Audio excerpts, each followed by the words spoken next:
Bienvenidos a Quienique.com. Nuestro invitado de hoy es un joven experto en temas digitales. Es consejero presidencial. Es Víctor Muñoz Rodríguez. Muchas gracias por aceptar esta invitación. Daisy, muchas gracias por la invitación, muchas gracias a Quienique y es un placer acompañarlos el día de hoy aquí. Bueno, vamos a arrancar con temas que tienen que ver con el futuro de la parte digital en Colombia. Nosotros siempre nos vanagloriamos de que estamos muy adelante y cuando nos comparamos con otros países al parecer no.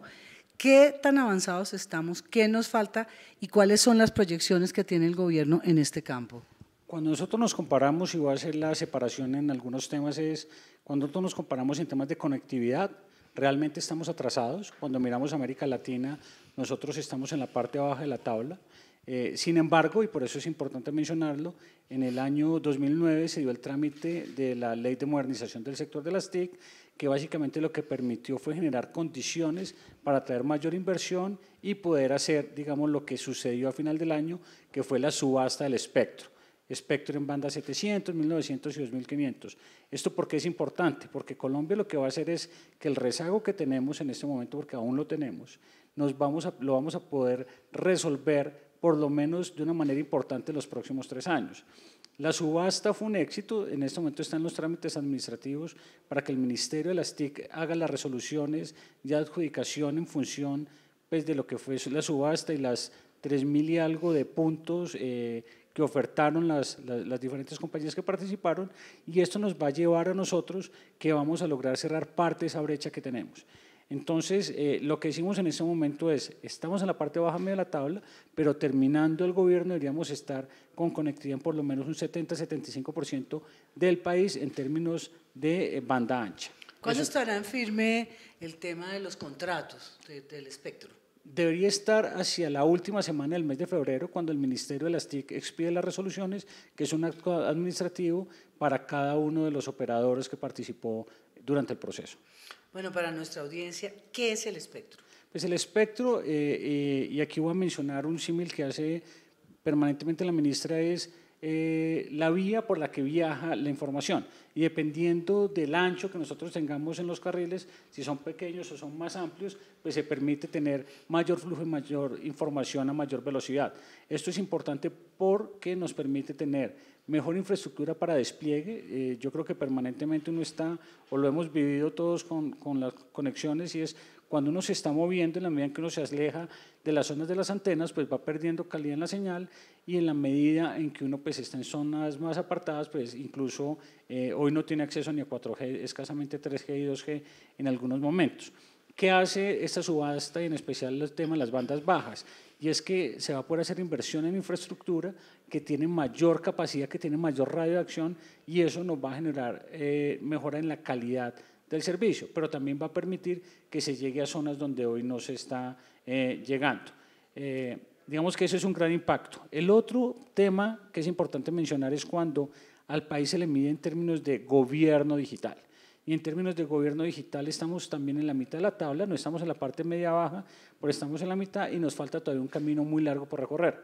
Y es, aún vemos mucho papel en las oficinas públicas, aún tenemos temas de interoperabilidad que no funcionan, tenemos temas de intercambio de información que no funcionan, y pues el reto es avanzar en la mayor cantidad de sectores que se pueda durante estos 2 años y medio largos que nos quedan. ¿Cuál fue la razón de que se ampliara a 30 años la contratación del espectro, que tuvo muchas críticas, sobre todo de parte de la izquierda en el Congreso cuando se estudiaba la ley, que se pasó de 10 a 30 y decían que eso podía dar pie a la corrupción? No, pasó de 10 a 20 años, inicialmente la propuesta eran 30, quedó en 20. Que es en el estándar de OCDE, quedó en 20, lo que se hizo fue mostrar los diferentes estándares internacionales, pero esto es un tema desde la perspectiva financiera, y es en términos de lograr mayor inversión en infraestructura, también es importante tener por más periodo los tiempos de concesión, y aquí lo que hicimos fue seguir las buenas prácticas en términos de OCDE. Cuando uno mira países OCDE están por encima de 20 años.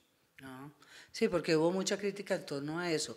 Otro de los temas que es interesante con respecto a la ampliación de la señal Wi-Fi en el país es que Colombia es un país quebrado, donde conectar antenas es difícil.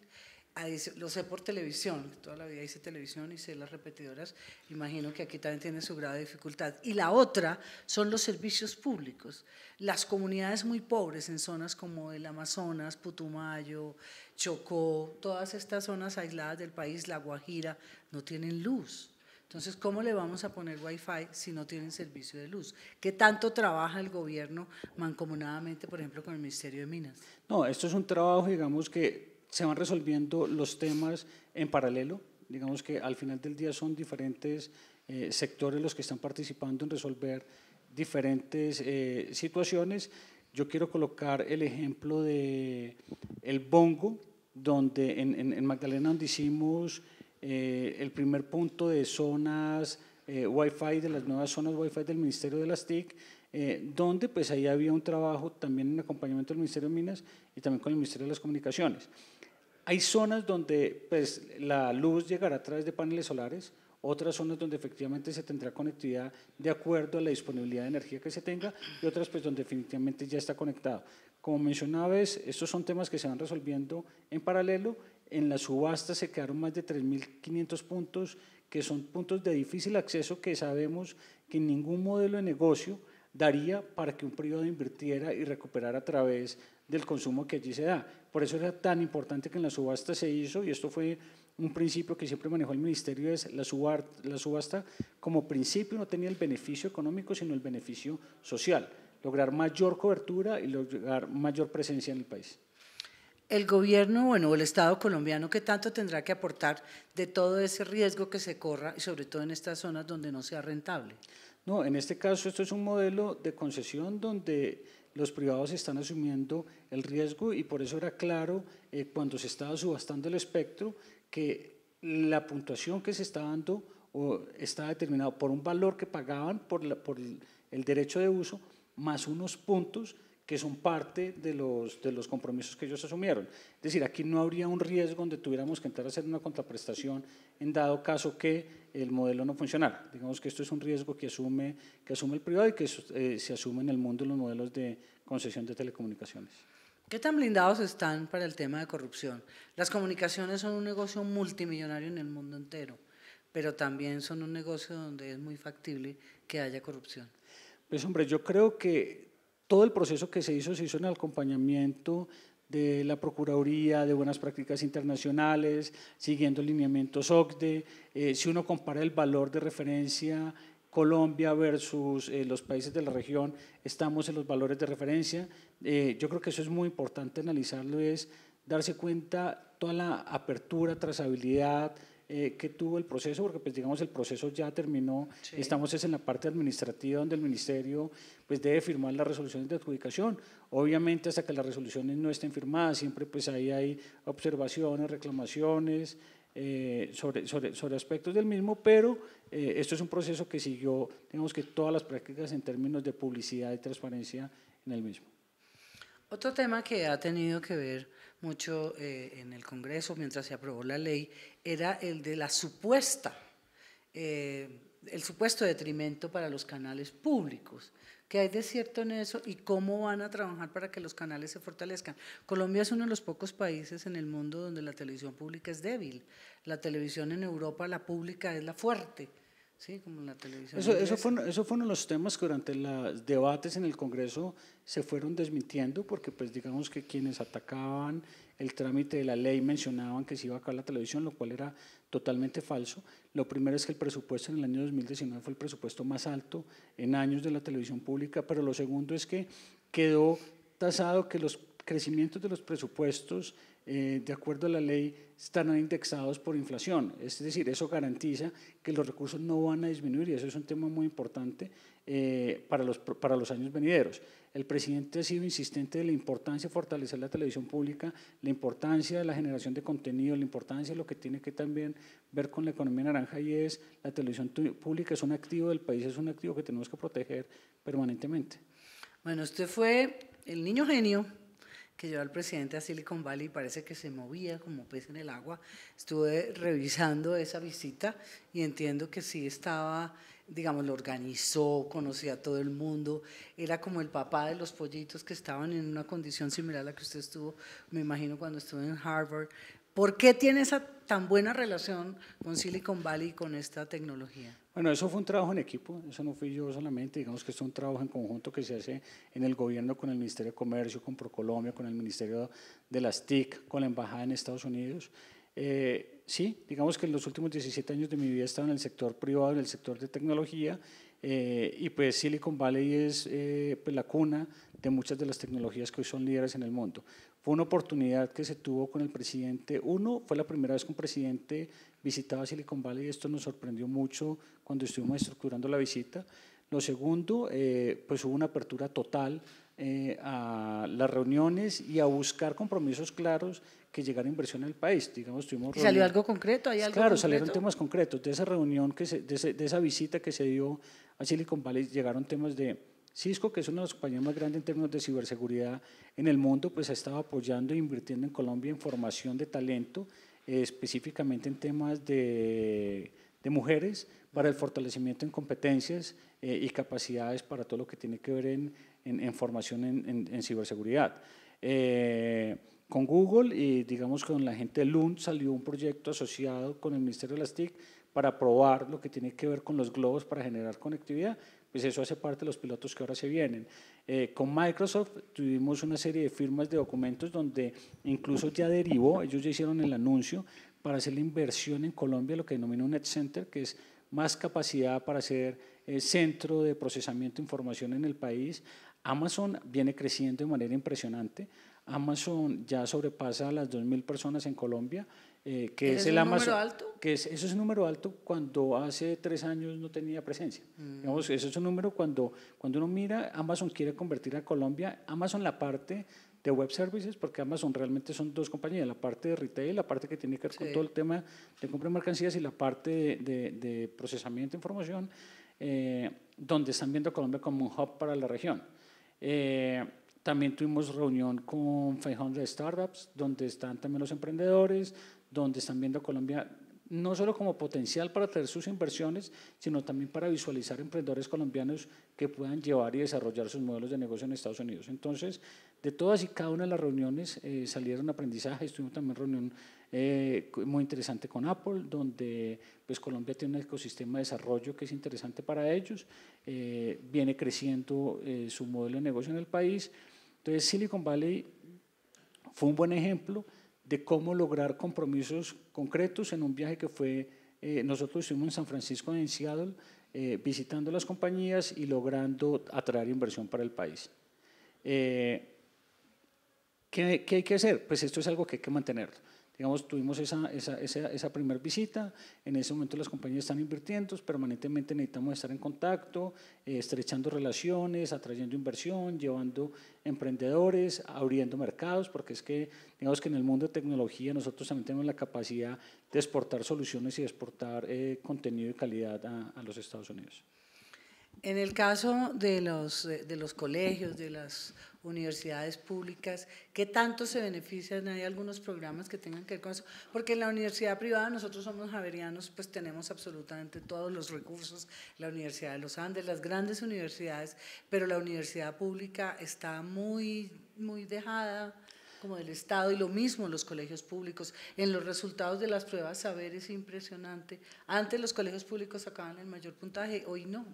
Con las universidades y digamos que con todo el ecosistema, de la mano del sector de las TIC se viene trabajando, uno, para lo que tiene que ver la formación de talento, y es así como se tienen diferentes programas, se ha venido haciendo inversión en plataformas digitales que permiten traer conocimiento y contenido para fortalecer, digamos, esa capacidad que se tiene en las diferentes instituciones. Lo segundo es que en Colombia, la Universidad Nacional, trabajamos muy de la mano, muy de cerca con ellos en todo lo que tiene que ver con blockchain, que es una de las tecnologías, digamos, más relevantes que hay en este tema de la cuarta revolución industrial, y con ellos hemos estado en la estructuración de los últimos 2 años y incluso lo venían haciendo ellos con el gobierno anterior, de cómo generar conocimiento y generar capacidad para generar desarrollos en el país. Entonces, las universidades públicas, las universidades privadas y en términos generales, la población en general se beneficia de este tipo de acercamientos, uno, en el tema de contenido, dos, en el tema de la programación en los cursos digitales, tres, en la posibilidad de establecer alianzas para investigación, y 4, lo que tiene que ver con la generación de programas y servicios exportables. ¿Qué tan insertos estamos en la revolución industrial, en la cuarta? ¿Qué tal estamos? Digamos que es un proceso. Nosotros tenemos zonas del país donde hay desarrollos de talla mundial en términos de inteligencia artificial, en términos de blockchain.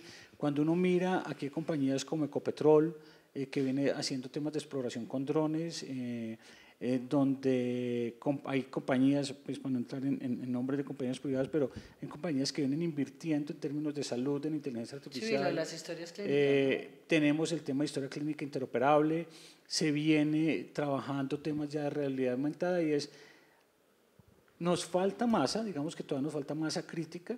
Venimos teniendo ya desarrollo, ya logramos pasar de los pilotos a tener realidades en el sector empresarial, en el sector público. También se está adoptando algunos de estos componentes. La Contraloría, es impresionante lo que está haciendo con la plataforma Océano, utilizando inteligencia artificial para detectar redes de corrupción. Entonces, cada vez más se adopta tecnología, cada vez más estamos utilizándola con el enfoque a los procesos y a los servicios. Pero nos falta, sí, nos falta tenerlo más desarrollado en todas las regiones, nos falta hacerlo a mayor escala, nos falta hacerlo exportable, pero pues no nos olvidemos que una compañía colombiana recibió inversión de $1 billón el año pasado por un gran fondo de inversión. Entonces digamos que cada vez más hay lo que se denomina ecosistema, pero pues para que los ecosistemas crezcan y sean fuertes se necesitan más y más compañías, se necesita que en el sector público, tanto nacional como regional, estemos apalancando estos clústeres de innovación. En el caso de esta revolución, nosotros hemos visto cómo en Colombia hay brechas, y usted lo acaba de mencionar. Tenemos unos desarrollos impresionantes en las grandes ciudades y una gran pobreza y abandono. Tiene que ver mucho con los 50 años de violencia de zonas completamente apartadas a las que no llegaba el Estado. ¿Se va a cerrar esa brecha para que realmente Colombia llegue a ser por lo menos no un país en vía de desarrollo, sino casi desarrollado?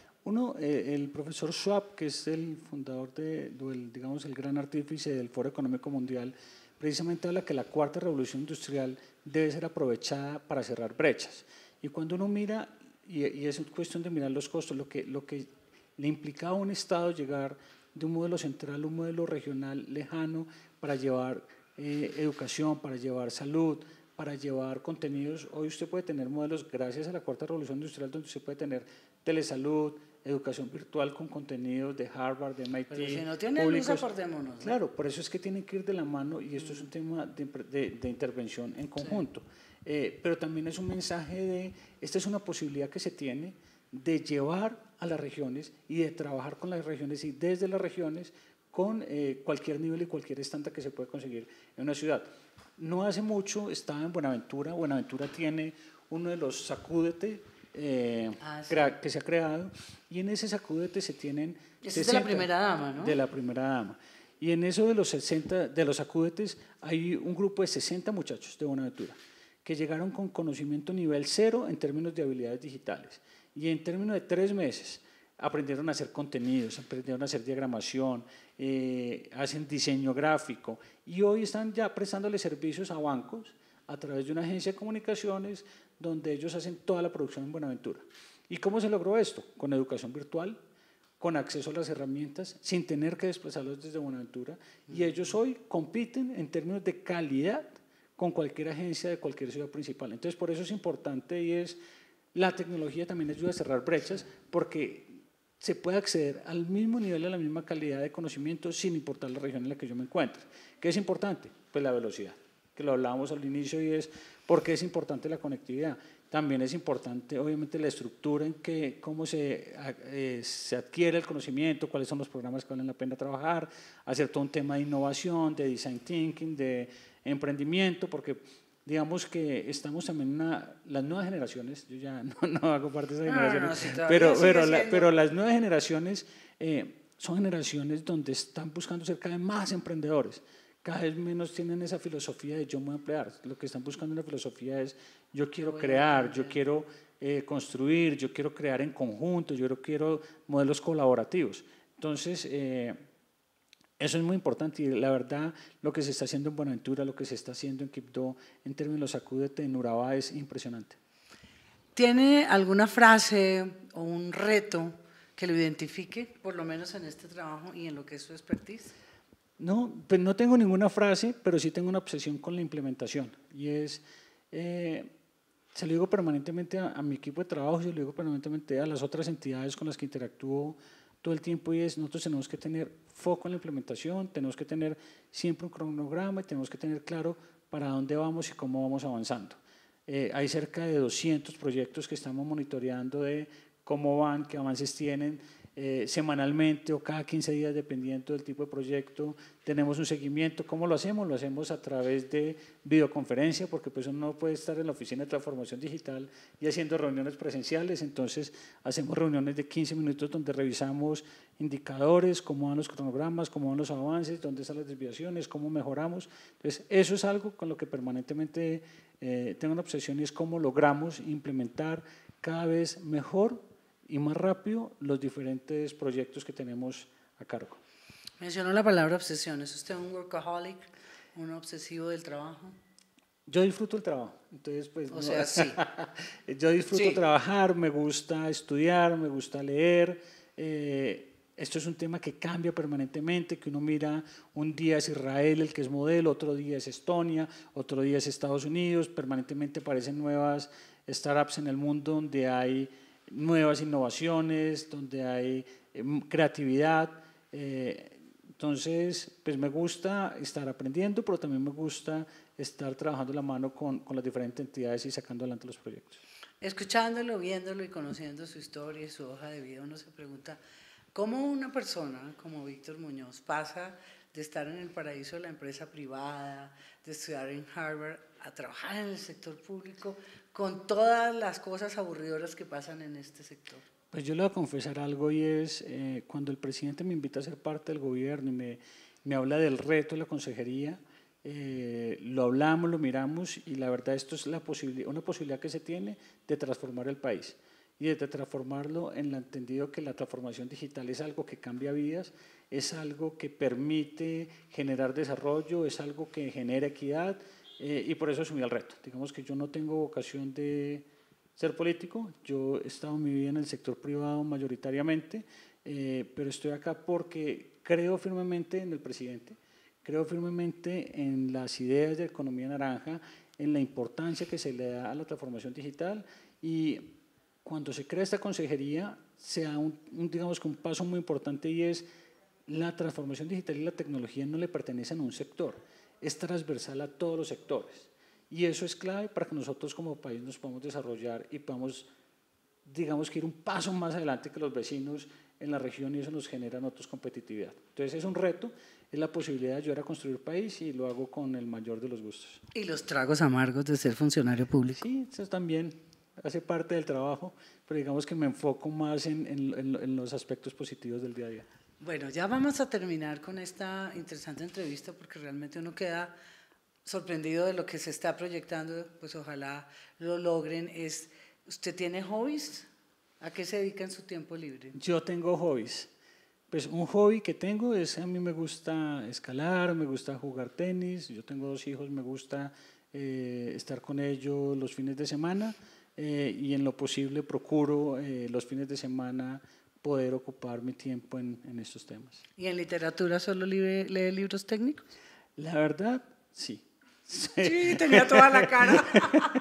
La verdad, realmente hay un libro que leo que no es técnico, aunque es de la rama de esa, y me gusta leer muchísimo sobre Da Vinci. Y lo admiro profundamente, he leído muchísimos libros sobre él. Fascinante. Creo que en cada libro se puede aprender algo sobre su vida, sobre su genialidad, sobre su capacidad de crear, sobre su capacidad de diseñar cosas para procesos que no conocía, que es posiblemente lo más complejo, cómo diseñar un paracaídas cuando no existe un avión. Entonces, una bicicleta. No, digamos que hay muchos ejemplos y es posiblemente de los diferentes temas que leo, es el único que lo aparta. Que me aparta y pues de vez en cuando me veo uno que otro programa en pues, plataforma digital. Obviamente que sí, ¿para qué preguntamos más? De verdad ha sido muy interesante escucharlo, esperamos tenerlo de nuevo aquí en quienique.com. Ya lo vieron, es un consejero presidencial que está comprometido con todo lo digital para poner al país en marcha e igualarnos con otros países del mundo. Muchísimas gracias por estar con nosotros. Daisy, muchísimas gracias a Quienique, y la verdad es un placer compartir con ustedes. Y aquí los esperamos de nuevo en quienique.com. El placer de saber, ver y oír más. Hasta la próxima.